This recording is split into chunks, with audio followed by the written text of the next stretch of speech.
जय जगन्नाथ सांग मैंने आज भिडियोटी हेउछि सातपड़ा राजहंस पाखरे थिबा सी माउथ बहुत सुंदर टूरिस्ट प्लेस।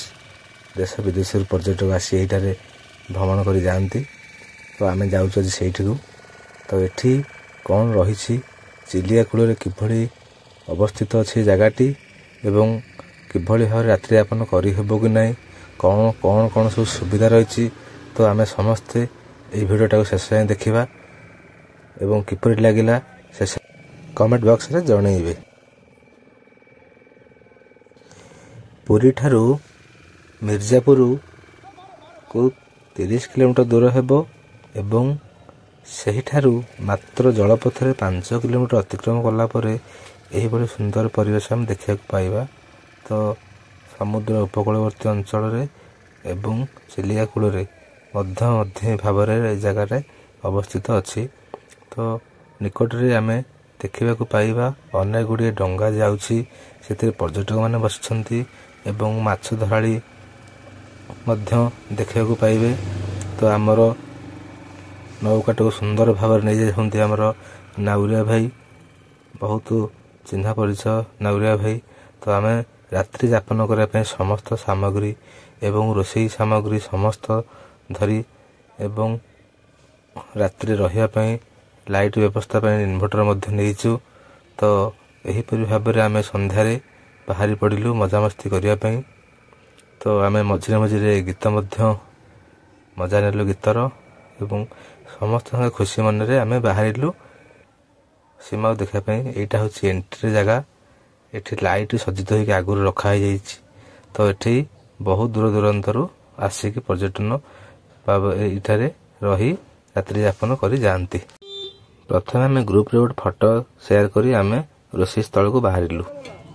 जाऊ जाऊ रोषेई भाई आमर रोषेई माछ सोरडा भाजिया व्यस्त एवं चिलिका कूले जालर रोषेई कर मजाटा नियारा एवं छणाछुणी कार्य आरंभ करदे। यहाँ जेहेतु प्रथम भजा भजी कर खाइबे। तो यापर राति मांस जाइथला रोषेई होगापी। तो सेठी देखंतु चुली रोषेई एवं बहुत सुंदर परिवेश छोट छोट कुटीर आप दूर देखिपे। ये छोट छोट कुटीर कराई राति यापन करने पर्यटक बाहर आसी यही समस्त सुविधा गैस इन्वर्टर लाइट आगुरी सब सज्जित होकर रखाई होंडा जेनेरेटर राति कौन प्रकार असुविधा हेबना। तो ये भल भाव ये रहीपर एवं गोटे नियारा परिवेश आपण जानीपर एठी किभली मजामस्ती करहब। तो समस्त सुविधा ये उपलब्ध अच्छी। यही ठारे जदि चाहिए आपण मध्य फैमिली को नहीं आसी एठी दिन में उपभोग कर रहीपर समस्त सामग्री अच्छी। एठी रोषेईबास कर सामग्री अच्छी। यही मात्र चिलिका कूलू यही मात्र 300 मीटर गले आमर समुद्र पड़ो। तो आम जेहेतु राति होगलानी आम सकाଳେ जावाई भाविलु। तो यही राति आम देखु विभिन्न प्रकार गीत आम झुमिलु। तो रोषेई बाटे चली थाए रोषिया रोषेई करथांती एवं आम टिके मजामस्ती कर झुमिलु। तो यह थिला आमर सही रात्रि रे किभली भाव मजामस्ती आपण माने आसंतु यही जगार उपभोग करंतु एवं किभली भाव ये जगार मजा रहुछि आपण माने मध्य एठारे उपभोग करी दिन ना दिन बुली जानतु। या पर आम खाद्य खाइबारे व्यस्त रहिलु।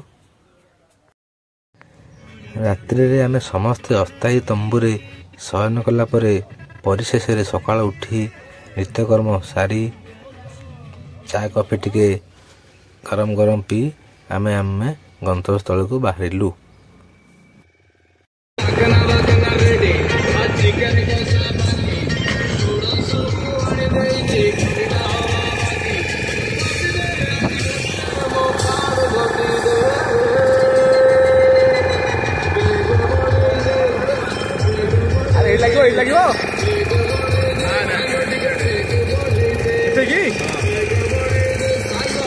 देखु आउ मात्र 300 मीटर रहा। देखु गोटे दूर देखा आमर छात घरटे ଏଇଟା ଯେହେତୁ ୱାଇଡ୍ ଆଙ୍ଗେଲରେ କରାହେଉଛି ସେଥିପାଇଁ ଟିକେ ଦୂର ରହୁଛି, କିନ୍ତୁ ଆଖି ପାଖକୁ ଗଲା 300 ମିଟର ରହିଲା।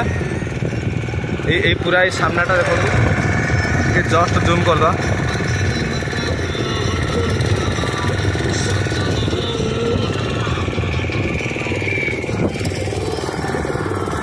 ଆମ ଡ୍ରାଇଭର ଭାଇ ଆମକୁ ନେଇ ଯାଉଛି, ବଢ଼ିଆ ଭାବରେ ନେଇ ଯାଉ ସକାଳୁ ସକାଳୁ। ରାତି ଅନିଦ୍ରା ହେଇ ଆମେ ସେଠି ରାତି ସାରା ମଜାମସ୍ତି କରିକି ଆମେ ବର୍ତ୍ତମାନ ବାହାରିଛୁ ଆମର ଗନ୍ତବ୍ୟସ୍ଥଳକୁ।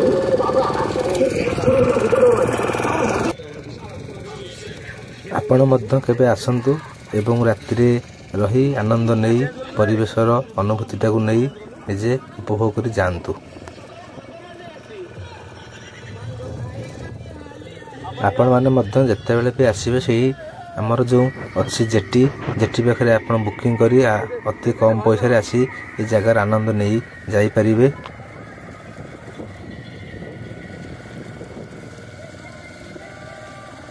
ଡଙ୍ଗାରେ ଯିବାର ଅନୁଭୂତିଟା ଅତି ନିଆରା ପଡ଼ିବ, ଆପଣମାନଙ୍କୁ ଦେଖି ଜାଣିପାରିବେ। ଆମେ ଆସି ପାଖାପାଖି ପହଞ୍ଚିଗଲାଣୁ ଜେଟି, ଯେଉଁଠାରେ ସମସ୍ତ ପର୍ଯ୍ୟଟକ ଆସି ସେହିଠାରୁ ଯାତ୍ରା ଆରମ୍ଭ କରିଥାନ୍ତି। ଆମ୍ଭେ ଆସି ସେହି ପାଖାପାଖି ଆସି ପହଞ୍ଚିଗଲୁ। ଦେଖନ୍ତୁ ଗ୍ରୀନ୍ କଲର୍ ଅଛି ସୁନ୍ଦର ଭାବରେ। ଦେଖନ୍ତୁ ଆମେ ଯେଉଁ ପଟୁ ଆସିଲୁ ତ ସେହି ପଟକୁ ଆମେ ଦେଖିଲୁ। ଏହିପରି ଭାବରେ ଏ ହେଉଛି ଏକ ନିଆରା ଅନୁଭୂତି। ଆମେ ମଧ୍ୟ ମଜା ମସ୍ତି କରିଛୁ। ଆପଣମାନେ ମଧ୍ୟ କେବେ ଆସିଲେ ଏହି ଜାଗାର ଆନନ୍ଦ ନେଇପାରିବେ। ଆମେ ଆସି ପାଖାପାଖି ପହଞ୍ଚିଗଲାଣୁ। ଦେଖନ୍ତୁ ଡଙ୍ଗା ଆସି ଲାଗିଗଲାଣି। ଆମ ଡଙ୍ଗା ଆସି ଲାଗିଗଲା କୂଳରେ। ଦେଖନ୍ତୁ ଟିଉଥିରେ ଆସି ଲାଗିଗଲାଣି। ଏହାପରେ ଆମେ ସମସ୍ତେ ଜଣେ ଜଣେ କରି ଓହ୍ଲାଇ ସମସ୍ତ ସାମଗ୍ରୀ ଡଙ୍ଗାରୁ ବାହାର କରିବାକୁ ଲାଗିଛୁ।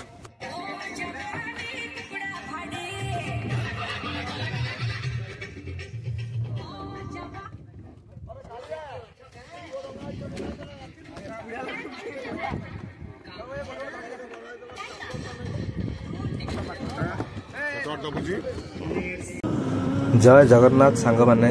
ତ ଆମେ ସି ମାଉଥ ବହୁତ ଫେଭରାଇଟ୍ ଜାଗା, ବହୁତ ସୁନ୍ଦର ପରିବେଶ ଆମେ ଆଜି ବୁଲିକି ଆସିଛୁ।